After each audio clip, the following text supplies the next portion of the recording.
अच्छा,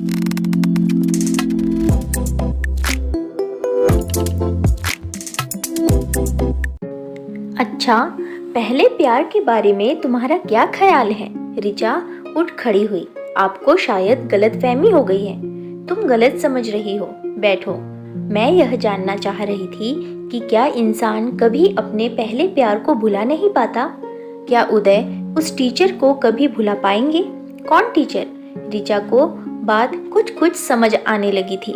तो उसके प्रति दूरी बरतने के पीछे मैडम के मन का यह पूर्वाग्रह था। फाइलें तैयार कर रिचा बॉस के केबिन में पहुंची तो पता चला कि वे घर के लिए निकल चुके हैं। ओह, लगता है जल्दी में भूल गए। चलो, उनका घर तो रास्ते में ही है, देते हुए निकल जाऊंगी। एक बस ही तो बदलनी पड़ेगी। सोचते हुए रिचा बॉस के घर चल पड़ी। बंगले के बाहर खड़े चपरासी ने उसे अंदर बैठक तक पहुंचा दिया था। बॉस बेटे को पढ़ा रहे थे। उनकी पीठ दरवाजे की ओर थी, लेकिन डैडी मैडम ने दूसरे तरीके से समझाया था जो बहुत शॉर्ट था। दूसरा कोई तरीका नहीं है, इसी तरीके से होगा। काफी देर तक दोनों की बहस सुनने के बाद रिचा से रहा नहीं गया। सर, बच्चा ठीक कह रहा है, इसे इस तरह HCF निकाल कर करेंगे। पलक झपकते ही रिचा ने सवाल हल कर दिया। हाँ, मैडम ने बिल्कुल ऐसे ही तो सिखाया था। ओजस खुशी से उछल पड़ा। अच्छा, अब अपने कमरे में जाकर बाकी होमवर्क करो, मुझे कुछ काम है। अच्छा, आप यहाँ? उदय ने डैडी से बॉस की भूमिका अख्तियार कर ली थी। ये फाइलें पूरी हो गई थी। मुझे लगा अर्जेंट है तो घर देने आ गई। ओह हाँ, मैं तो भूल ही गया था। फाइलें चेक करवाकर रिचा जाने लगी तो उदय बोल उठे, थैंक्स, मैथ्स अच्छी है आपकी। जी थैंक यू। यहाँ से पहले मैं स्कूल में थी तो मैथ्स ही पढ़ाती थी और विषय भी पढ़ाती थी, पर मैथ्स के लिए बच्चे मुझे आज तक याद करते हैं। प्रशंसा से उत्साहित हो बोल उठते समय रिचा ने यह नहीं सोचा था कि यह आत्म प्रशंसा उसे कितनी भारी पड़ेगी। ठीक है, कल से आप ओजस को 1 घंटे मैथ्स पढ़ा दिया करे। ऑफिस के बाद मेरे साथ ही आ जाना, बाद में ड्राइवर आपको घर छोड़ देगा। पर सर, मेरे पास इतना वक्त। रिचा फंस गई थी। आप जो फीस लेगी मुझे मंजूर है। दरअसल पढ़ाई छोड़े इतना वक्त हो गया है कि फिर वैसे ही ऑफिस के इतने झमेले, उस पर घर आने के बाद भी चैन नहीं। अंदर कदम रखते ही शिकायतों का पुलिंदा उदय को लगा कि वह आवेश में कुछ ज़्यादा ही भूल गया, इसीलिए उसने बीच में ही बात रोक दी। तो कल आप तैयार रहना।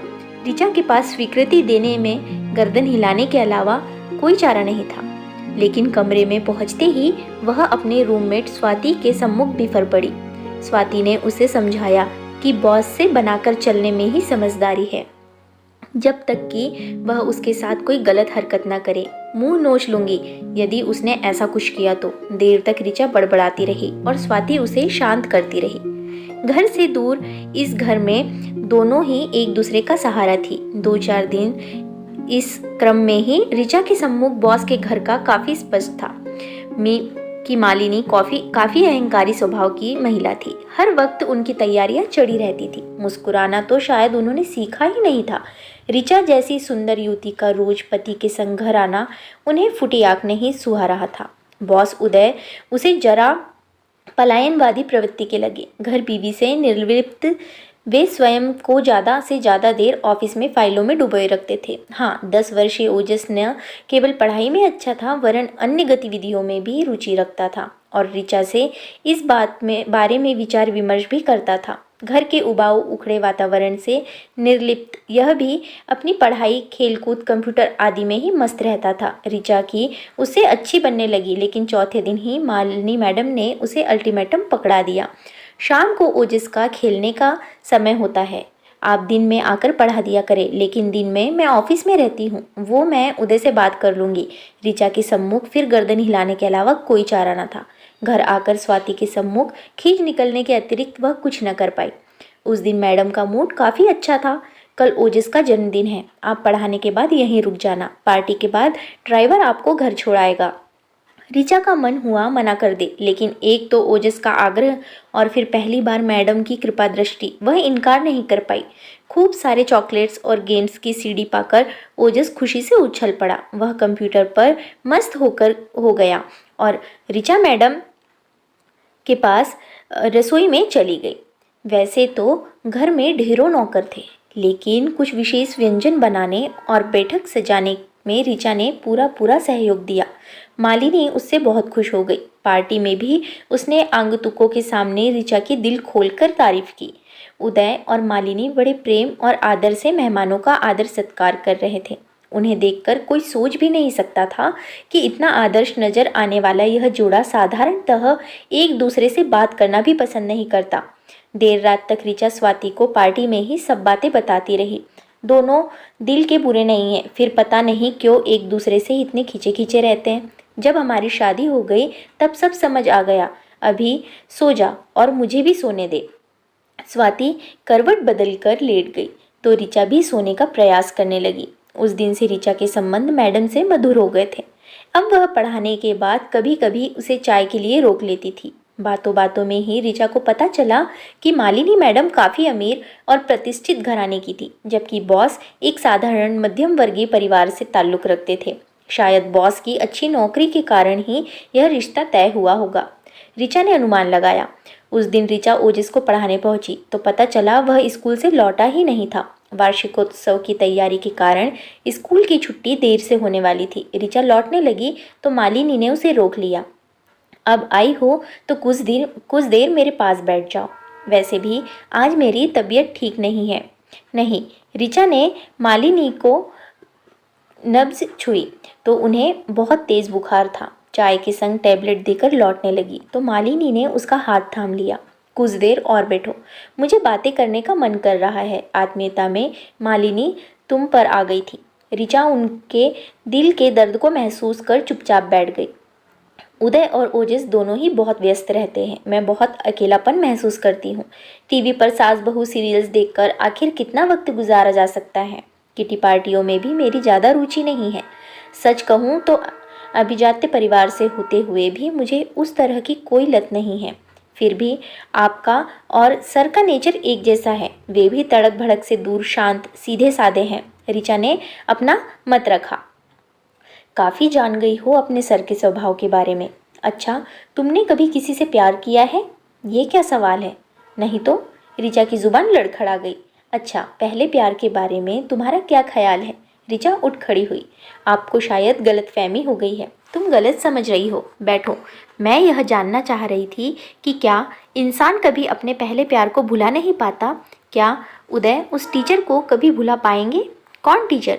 ऋचा को बात कुछ समझ आने लगी थी तो उसके प्रति दूरी बरतने के पीछे मैडम के मन का यह पूर्वाग्रह था। उदय एक साधारण परिवार की लड़की थी जो एक टीचर थी, वो पसंद करते थे। लेकिन जब मेरा रिश्ता गया तो उनके माता पिता ने बात पक्की कर दी। उदय जानते थे कि टीचर से शादी के लिए उसके माता पिता को कभी नहीं मना पाएंगे, इसीलिए बुझे मन से मान गए। आप ये सब कैसे जानती हैं? खुद उदय ने बताया था। जब हम पहली बार अकेले में मिले थे तो आपने शादी करने का मना क्यों नहीं कर दिया था? इसका जवाब मुश्किल है। एक तो शायद यह कि पहली नज़र में उदय जैसा सुदर्शन, सुसंस्कृत, शिक्षित, उच्च नौकरी वाला युवक मुझे भा गया था। दूसरे, मुझे लगा उदय उस लड़की के तो कभी हो नहीं पाएंगे, तो फिर किसी और के होने की बजाय मेरे ही क्यों ना हो जाए। कुछ मुझे अपने रूप और पैसे का भी घमंड था। मुझे लगा वे शादी के बाद उसे भूलकर मेरे दीवाने हो जाएंगे। फिर ऋचा को इस प्रेम कहानी में रस आने लगा था। उदय ने मुझे सम्मान दिया, कभी तिरस्कृत नहीं किया, लेकिन वो प्यार, वो दीवानगी जिसकी मुझे अपेक्षा थी, मुझे कभी हासिल नहीं हुआ। अपना दम्भ खोखला साबित होने पर मैं चोट खाई नागिन की भांति बिफर उठी। बात बात पर उन्हें प्रताड़ित करने लगी। अपने पैसे का रूप दिखाकर उन पर हावी होने का प्रयास करने लगी। फलस्वरूप उदय मुझसे कटने लगे। मैं आज भी उनकी पत्नी मात्र हूँ, प्रेयसी नहीं। क्या उदय सचमुच अपने पहले प्यार को जिंदगी भर नहीं भूल पाएंगे? पूरी कहानी सुन लेने के बाद ऋचा का आत्मविश्वास लौट आया था। वह स्वयं को काफ़ी महत्वपूर्ण समझने लगी। मैं इस अनुभव से गुजरी तो नहीं हूँ मैडम। प्लीज़ ऋचा, मुझे मैडम मत कहो। छोटी बहन मानकर तुमसे अपना दर्द बयान किया है। दीदी, मेरी जानकारी तो यह कहती है कि पहला प्यार विपरीत लिंग के प्रति शारीरिक आकर्षण मात्र होता है, जो समझ आने पर अपने आप समाप्त हो जाता है। मुझे नहीं लगता कि सर के दिल में उस टीचर के लिए छुटमुट स्मृतियों के अलावा अब कुछ बचा होगा। सच कह रही हो। आशा की एक किरण मालिनी की आंखों में रौंद उठी। हाँ दीदी, बिल्कुल सच। तुमने मेरे दिल को आज बहुत तसल्ली दी है। मालिनी ने भावावेश में ऋचा का हाथ कसकर थाम लिया तो वह अनमनी सी हो उठी। मैं अब चलती हूँ, मुझे बहुत देर हो गई है। ऋचा की व्याकुलता स्वाति से छुप नहीं सकी। ऋचा ने सब कुछ उगल दिया। मैं नहीं जानती स्वाति दीदी को तसल्ली देकर मैंने अच्छा काम किया या बुरा।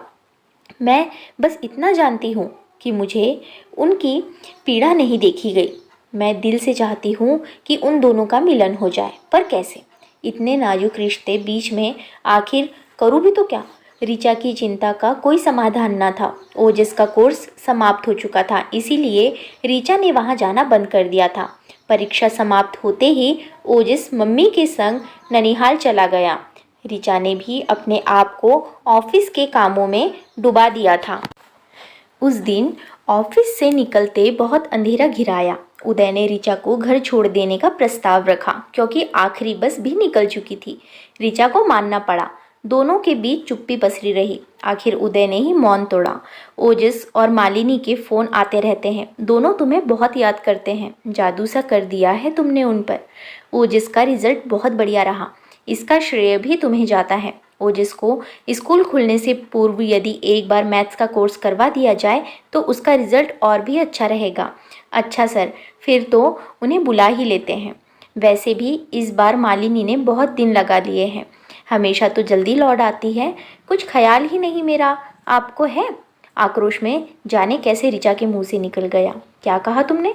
मैं मालिनी का ख्याल नहीं रखता? सॉरी सर, गलती से।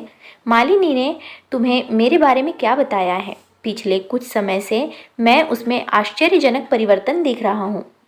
उसका स्वाभिमान, दर्प सब कहीं खो सा गया है। एक टूटन सी महसूस कर रहा हूँ मैं उसके अंदर।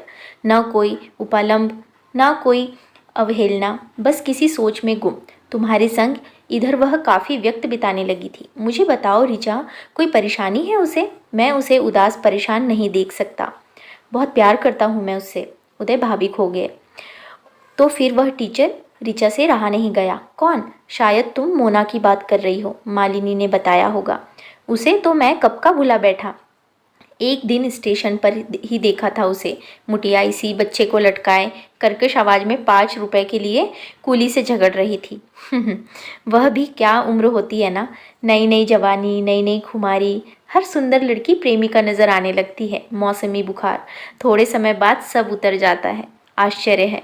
मालिनी अभी तक उसी लड़की के बारे में सोच रही है।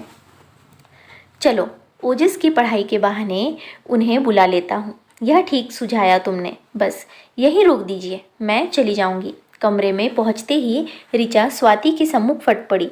अजीब बॉडम लल्लू आदमी से पाला पड़ा है। कौन? स्वाति चकित थी। अरे वही मेरा बॉस, बीवी को बुलाने के लिए बहाना ढूंढ रहा है। सीधे से फ़ोन करके नहीं कह सकता? मालिनी डार्लिंग, मैं तुम्हें बहुत प्यार करता हूँ, तुम्हें बहुत मिस कर रहा हूँ, तुम्हें लेने आ रहा हूँ। ऋचा, तुम्हारा पर्स कार में रह गया था। उदय को दरवाजे पर देख ऋचा और स्वाति के तो होश ही उड़ गए। निर्विकार भाव से उदय ने ऋचा के कांपते हाथों में पर्स थमाया और लौट गया। शायद उसने कुछ सुना ही नहीं। तुम व्यर्थ काँप रही हो, स्वाति ने ऋचा से कहा। ऋचा को ढाढ़स बांधना चाहा, लेकिन ऋचा तब तक संभल चुकी थी। सुन भी लिया तो क्या, मुझे अब नौकरी की परवाह नहीं। बस मेरी दीदी के चेहरे पर मुस्कान खिलाए। अगले दिन ऋचा धड़कते दिल से ऑफिस में प्रविष्ट हुई और सीधे सीट पर आकर बैठ गई। अभी चपरासी उसका निलंबन पत्र लेकर आता ही होगा। सचमुच चपरासी आ गया। साहब ने आपके नाम यह पत्र छोड़ा है। मतलब आपको नहीं मालूम? वे अपनी फैमिली को लेने गए हैं। ऋचा की सांस हलक में अटक गई। लिफाफे पर उसी का नाम था। कांपते हाथों से उसने पत्र खोला। अंदर केवल एक शब्द था, थैंक यू। नीचे हस्ताक्षर थे, लल्लू बॉडम। ऋचा के चेहरे पर अनायास ही मुस्कान खिल उठी। तो फ्रेंड्स, आपको ये स्टोरी कैसी लगी अपनी राय कमेंट बॉक्स में ज़रूर बताएं। वीडियो को लाइक शेयर जरूर करें और चैनल सब्सक्राइब करना बिल्कुल ना भूलें, क्योंकि आपके लिए मैं ऐसी ही अच्छी अच्छी कहानियाँ लेकर आते रहती हूँ। धन्यवाद।